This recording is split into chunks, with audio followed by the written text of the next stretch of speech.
কে? আমি মাসিমা। রান্নার পাশে লোক খুলেছিলেন না, তাই এসেছিল। ও হ্যাঁ হ্যাঁ হ্যাঁ, দাঁড়াও দাঁড়াও, দরজাটা খুলে। পেন্না মাসিমা, আমি মানসি। আমাকে কিন্তু রান্নার পাশে লোক বললে চলবি নি, বলতে হবে মানসি। বুঝেছি বুঝেছি, তোমার নাম মানসী, তাই তো? বেশ, তাই বলবো। তার সময় মতো কাজে আসতে হবে কিন্তু। ওসব নিয়ে ভাববেন না মাসিমা, ঘড়ি আমার বেরেনে থাকে, আমার সময়ের হেড বিদাম। তা বেশ তো, মাইনে কত নেবে মানসী? আগে সব দেখে বুঝে নি, তারপর তো মাইনের কথা। তা আপনারা তো পুরোপুরি দুজন থাকে, সে আমি জেনে লিছি। গেস্ট টেস্ট কেমন আসে? দেখো, দুপুরবেলা খাওয়ার মতো গেস্ট তো তেমন আসে না। মাঝে মধ্যে আমার মেয়ে আর নাতনি আসে বই।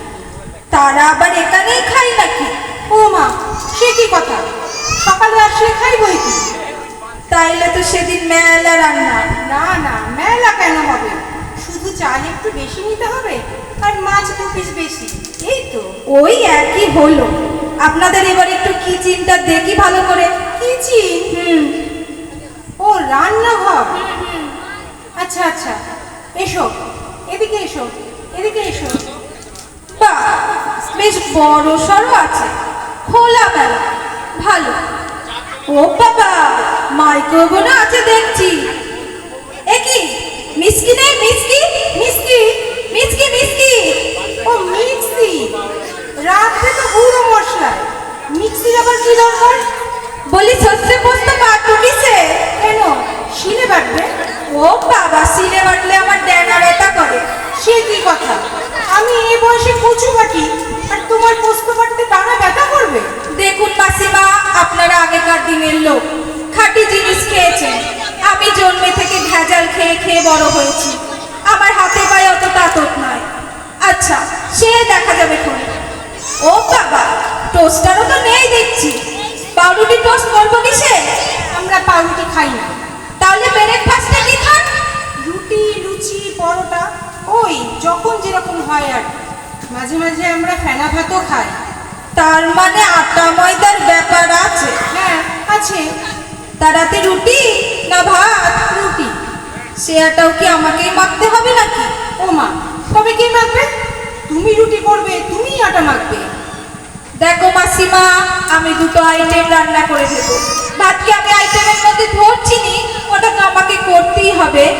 এছাড়া মাছের ঝোল আর একটা তরকারি আমি করে দেবো। সে কি, ডাল করবে না? ও বাবা, ডাল করলে অনেক হ্যাপা মাসিমা। ডাল করলে একটা ভাজা করতে হবে, তারপর একটা তরকারি করতে হবে, মাছের ঝোল করতে হবে, 4টে আইটেম হয়ে গেল। তা কুটনো কি আমাকেই করতে হবে নাকি? ও মা, তাছাড়া কে কাটবে? তোমাকে আমি রান্নার জন্য রাখবো, তুমি রান্না করবে, তা কুটনো তো তোমাকেই কাটতে হবে।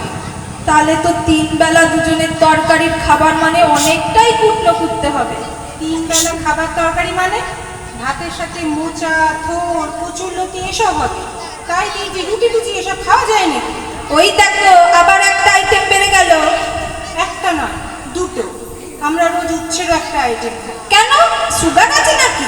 না, তা নেই, তবে বয়স বেড়েছে তো, খেতে ভালো লাগে তাই খাই। তবে শোনো, আমার 5,000 টাকা মাইনে লাগবে। হ্যাঁ, এছাড়া পুজোতে ওই টাকা বোনাস দেবে, আর বছরে বছরে 250 টাকা ইনক্রিমেন্ট। কি বলছো? বছরে বছরে আবার ইনক্রিমেন্ট? এমন কথা তো শুনিনি। তাছাড়া দুজন মানুষের রান্না করবে, 5,000 টাকা একটু বেশি হয়ে গেল না মানসী? তুমি টাকাটা একটু কমাও। হবে নি, এইটাই আমার রেট। তোমার ঘরে কাজ করলেই আমার 5,000 টাকাই লাগবে। কম টাকায় যদি তুমি নোট পাও তো দেখে নাও, 5,000-এর কমে আমি কাজ করবো। আচ্ছা আচ্ছা, ঠিক আছে ঠিক আছে, তাই দেবো। তবে দেখো, এতগুলো টাকা দেবো, কামাই করা কিন্তু চলবে না। তা বললে কি করে হবে? আমরা কি মানুষ লই? ঘরের লোকের কাজ করি বলে কি জ্বর সর্দি কিছুই হতে পারে না নাকি? না না, আমি কথাটা সেভাবে বলিনি। মানুষের তো শরীর খারাপ হতেই পারে, বলো। আমি বলতে চাইছি হঠাৎ হঠাৎ দুম করে কামাই করা, এই এখানে যাওয়া ওখানে আসা, এসব করে কামাই করার কথা বলছি। এই যে আবার কেমন কথা তোমার, বলো দেখি। লোকের ঘরে কাজ করছি বলে কি সব শখ আহ্লাদ বিসর্জন দিয়ে দেব?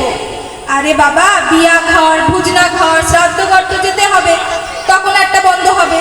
তারপর নিজের ঘরের লোকের শরীর খারাপ আছে, নাতি নাতনির শরীর খারাপ আছে, ও আবার ছুটি ছাটা হবে। তবে হ্যাঁ, শুধু শুধু বন্ধ করবো নি। তোমার কাছে এতগুলো টাকা নিব, শুধু শুধু কেন বন্ধ করব? ঠিক আছে বাবা, ঠিক আছে, তাই হবে। আর একটা কথা, হ্যাঁ, কি বলো? আমি সকাল 8টার মধ্যে এখানে এসে যাব। যা যা রান্না হবে তুমি সব বের করে রাখবে। আচ্ছা। আমি ফ্রিজ থেকে বের করে সময় নষ্ট করতে পারবো নি। আর হ্যাঁ, রান্নার সব জোগাড় করে নেব। 10টার মধ্যে যা হবে সব করে যাব। বাকি থাকলে তুমি লিজে করবে, কি রেখে দিবে, কি ফেলে দিবে, সে তোমার ব্যাপার। কথা হয়ে গেল? রাজি থাকলে খবর দিও। চললু, আমার সময়ের হেব্বি দাম। বাবা, অনুমতির অপেক্ষা না করেই প্রস্তাব। আমি ওর ইন্টারভিউ নিলাম, না ও আমার ইন্টারভিউ নিল, কিছুই বুঝতে পারলাম না। আপনারা কি কিছু বুঝতে পারলেন?